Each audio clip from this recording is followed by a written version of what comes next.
মাছ স্বপ্নে দেখলে কি হয়? আমরা অনেক সময় মাছ স্বপ্নে দেখি এবং অনেকে আমাদের কাছে ফোন দিয়ে বলে, হুজুর মাছ স্বপ্ন দেখা কি ভালো নাকি খারাপ? মনে রাখবেন, স্বপ্ন কিন্তু কয়েকটা প্রকার রয়েছে। একটা হচ্ছে সলেহ, নেক স্বপ্ন। এই সলেহ যে নেক স্বপ্নগুলো আছে, ভালো স্বপ্নগুলো আছে, এগুলো আল্লাহর পক্ষ থেকে আসে। আর একটা হচ্ছে খারাপ স্বপ্ন, যেটা শয়তানের পক্ষ থেকে আসে। আর একটা হচ্ছে নফসানি স্বপ্ন, অর্থাৎ আপনি সারাদিন যেটা চিন্তা ভাবনা করেছেন, ফিকির করেছেন, যেটা নিয়ে সবসময় মাথার ভিতরে ঘুরপাক খাচ্ছে, এই স্বপ্নই আপনি বারবার দেখছেন। এই স্বপ্ন হচ্ছে তিন প্রকার। তবে স্বপ্ন কিন্তু অনেক সময় সত্য হয়। অনেক মানুষ দেখবেন স্বপ্ন সত্য হয়, এবং স্বপ্ন হচ্ছে বুখারী শরীফের হাদিস, নবুয়তের 46 ভাগের এক ভাগ হচ্ছে স্বপ্ন। অর্থাৎ নবীদের যে স্বপ্নগুলো হয় এটাও কিন্তু ওহী ছিল, কিন্তু এখন বর্তমানে কোনো ওহী নাই, তবে স্বপ্ন সত্য হওয়ার সম্ভাবনা থাকে। এখন অনেক সময় আমরা মাছ স্বপ্ন দেখি, আবার অনেকে বলে এটা মিথ্যা কথা, বানোয়াট কথা। মনে রাখবেন, নবীজি সাল্লাল্লাহু আলাইহি সাল্লাম সবচেয়ে বড় স্বপ্নের ব্যাখ্যাদাতা ছিলেন, এবং ইউসুফ আলাইহিস সালাম তিনি সবচেয়ে বড় স্বপ্নের ব্যাখ্যাদাতা ছিলেন, এবং মুহাম্মদ ইবনে সিরিন রাহমাতুল্লাহি আলাইহি তিনি তার যুগের সর্বশ্রেষ্ঠ স্বপ্নের ব্যাখ্যাদাতা ছিলেন। তিনি তার খাবনামা গ্রন্থে জানিয়ে দিয়েছেন, যদি কোনো ব্যক্তি মাছ স্বপ্ন দেখে তাহলে এটা কি হতে পারে।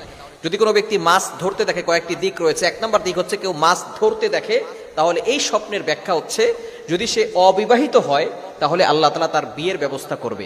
আর যদি বিয়ে হয় এবং সে মাছ স্বপ্ন দেখে ধরতেছে, তাহলে আল্লাহ পাক রব্বুল আলামিন তাকে সন্তান দিবেন, সে সন্তান লাভে ধন্য হবে।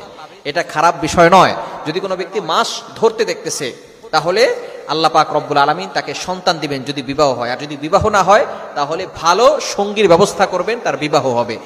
এবং দ্বিতীয় নাম্বার, কোনো ব্যক্তি যদি স্বপ্ন দেখে ছোট মাছ ধরতেছে, তাহলে এটা দুঃখ কষ্টে পতিত হওয়ার অন্যতম একটি লক্ষণ। তবে এই স্বপ্ন যে সত্যিই হবে এবং আপনি যে দুঃখে কষ্টে পড়ে যাবেন, বিষয়টা এমন নয়। যদি আপনি স্বপ্ন দেখার পরে কাউকে না বলেন এবং বেশি বেশি করে জিকির করেন এবং 2 রাকাত নফল নামাজ পড়ে দোয়া করেন, তাহলে স্বপ্নের প্রভাব আপনার উপরে পড়বে না। কোনো ব্যক্তি যদি বড় মাছ ধরতেছে, এই স্বপ্ন দেখে সে বড় মাছ ধরতেছে, অথবা বড় মাছ তার পাশ দিয়ে হেঁটে যাচ্ছে, এইগুলো স্বপ্ন যদি দেখে, তাহলে আল্লাহ পাক রব্বুল আলামিন তাকে অচিরেই ধন সম্পদের মালিক বানাবেন, আল্লাহ তাআলা তাকে সম্মানের মালিক বানাবেন। সুতরাং যদি কোনো ব্যক্তি বড় মাছ স্বপ্ন দেখে, সে বড় মাছ ধরতেছে, বড় মাছ দেখেছে, তাহলে আল্লাহ তাআলা তাকে সম্মান দিবেন, সম্মানের মালিক বানাবেন এবং ধন সম্পদের মালিক বানাবেন। এবং বিশেষ করে যদি আমরা ছোট মাছ স্বপ্ন দেখি, আমরা যাকে স্বপ্নের ব্যাপারে সে জানে না, তার কাছে আমরা স্বপ্নের ব্যাখ্যা জিজ্ঞেস করতে যাব না।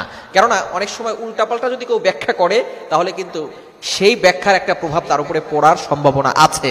এজন্য যখনই আমরা খারাপ স্বপ্ন দেখব, খারাপ স্বপ্ন দেখার সাথে সাথেই আমরা অনেক মানুষকে বলতে থাকি, খবরদার এটা কাউকে বলবেন না, যে জানে তার কাছে বলবেন।